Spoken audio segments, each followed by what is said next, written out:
Hi అండి, welcome to my channel అమ్మ వంటల వేదిక. ఈరోజు మనం చాలా సింపుల్గా కానీ చాలా టేస్టీగా ఉండే టమాటా ఎగ్ కర్రీ ఎలా తయారు చేసుకోవాలో చూద్దాము. దీనికోసం మనకు కావాల్సినవి టమాటా మరియు ఎగ్స్ ఉంటే సరిపోతుంది. ఎప్పుడు బాయిల్డ్ ఎగ్తో కాకుండా ఒకసారి ఇలా ట్రై చేసి చూడండి. అలాగే సన్నగా తరిగి పెట్టుకున్న పచ్చిమిర్చి మరియు ఆనియన్, మిగతా అన్నీ కూడా ఇంట్లో ఉండే ఇంగ్రీడియంట్స్ తోటి తయారు చేసుకోవచ్చు. ఇప్పుడు స్టవ్ ఆన్ చేసుకొని ఒక కడాయి పెట్టుకొని దానిలోకి జీలకర్ర మరియు ఆవాలు యాడ్ చేసుకోవాలి. జీలకర్ర మరియు ఆవాలు చిటపటలాడిన తర్వాత ఇందాక మనం కట్ చేసి పెట్టుకున్న పచ్చిమిర్చి యాడ్ చేసుకోవాలి. ఇక్కడ నేను పచ్చిమిర్చి కొంచెమే యాడ్ చేస్తున్నాను, ఎందుకంటే నేను మరలా దీనిలోకి కారం యాడ్ చేస్తాను.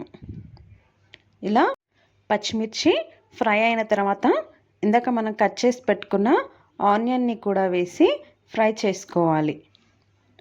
దీనికి కారంతో టేస్ట్ వస్తుంది కాబట్టి నేను పచ్చిమిర్చి అనేది తక్కువగా యాడ్ చేశాను. ఇలా ఆనియన్ కూడా వేసిన తర్వాత మరొక సగం స్పూన్ వరకు అల్లం వెల్లుల్లి పేస్ట్ యాడ్ చేసుకోవాలి. అల్లం వెల్లుల్లి పేస్ట్ యాడ్ చేసిన తర్వాత మొత్తాన్ని కూడా ఒకసారి బాగా కలుపుకోవాలి. ఆనియన్ అనేది లైట్ బ్రౌన్ కలర్ వస్తేనే కర్రీ అనేది టేస్టీగా ఉంటుంది. కొంచెం ట్రాన్స్పరెంట్ అయిపోయిన తర్వాత మరొక నిమిషం పాటు వేయించుకుంటే మనకి లైట్ బ్రౌన్ కలర్లో చేంజ్ అవుతుంది. ఇప్పుడు దీనిలోనికి 1 స్పూన్ వరకు పసుపు యాడ్ చేస్తున్నాను. పసుపు మరియు ఇవన్నీ కలిసే విధంగా ఒకసారి బాగా కలుపుకోవాలి. తర్వాత దీనిలోకి మనం టమాటా యాడ్ చేసుకోవాలి. టమాటా అనేది చాలా చిన్న ముక్కలుగా కట్ చేసుకుంటే రుచి చాలా బాగుంటుంది. చూసారు కదా, ఈ వీడియోలో చూపిస్తున్న విధంగా చాలా చిన్నగా కట్ చేసుకుంటే మనకు గ్రేవీ అనేది బాగుంటుంది మరియు చాలా త్వరగా మగ్గిపోతుంది. ఇప్పుడు దీనిలోకి మనం కట్ చేసి పెట్టుకున్న టమాటాని యాడ్ చేసుకోవాలి.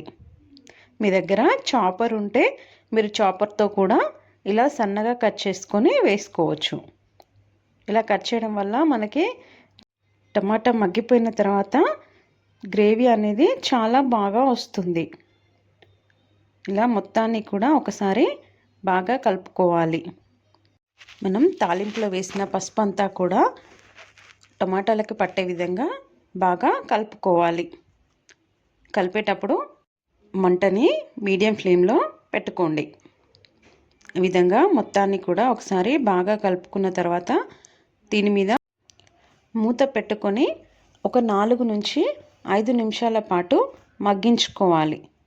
తర్వాత మూత తీస్తే మనకి ఇలా ఒక 30% వరకు కుక్ అయిపోతుంది. ఇప్పుడు దీనిలోకి రుచికి తగినంత సాల్ట్ వేసుకోవాలి. సాల్ట్ యాడ్ చేసుకున్న తర్వాత మొత్తాన్ని కూడా ఒకసారి బాగా కలుపుకోవాలి.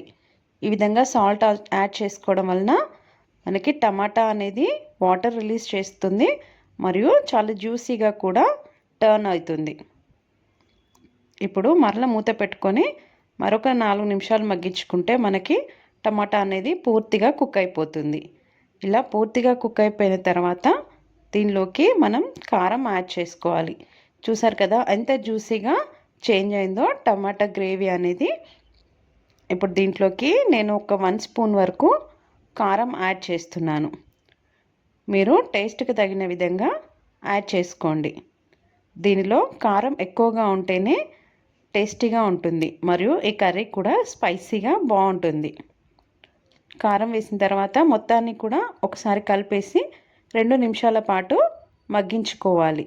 కారం అనేది కర్రీ మొత్తానికి పట్టే విధంగా కలిపేసి ఒక 2 నిమిషాల పాటు మగ్గించుకోవాలి. తర్వాత దీనిలోకి ఇలా ఎగ్స్ కొట్టి వేసుకోవాలి. మీకు ఇలా డైరెక్ట్ వద్దు అనుకుంటే మీరు ఎగ్స్ బాయిల్ చేసుకొని ఘాట్లు పెట్టుకొని కూడా వేసుకోవచ్చు.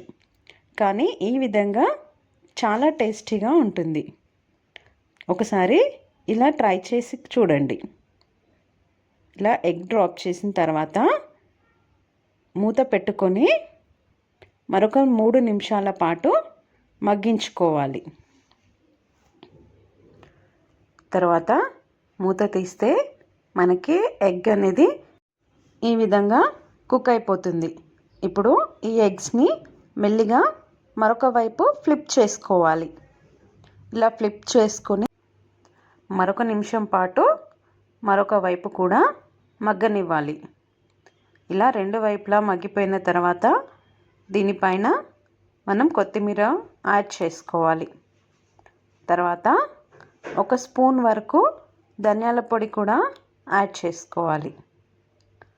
అండ్ ఒక చిటికెడు గరం మసాలా కూడా యాడ్ చేసుకొని మంటని లో ఫ్లేమ్లో పెట్టి మరొక 2 నిమిషాల పాటు మగ్గిస్తే మన టమాటా ఎగ్ కర్రీ చాలా టేస్టీగా రెడీ అయిపోతుంది. మీ దగ్గర ఉన్న టమాటాలలో జ్యూసీగా లేకపోతే మీరు ఒక చిన్న గ్లాస్ వాటర్ యాడ్ చేసుకుంటే మీకు గ్రేవీ అనేది వచ్చేస్తుంది.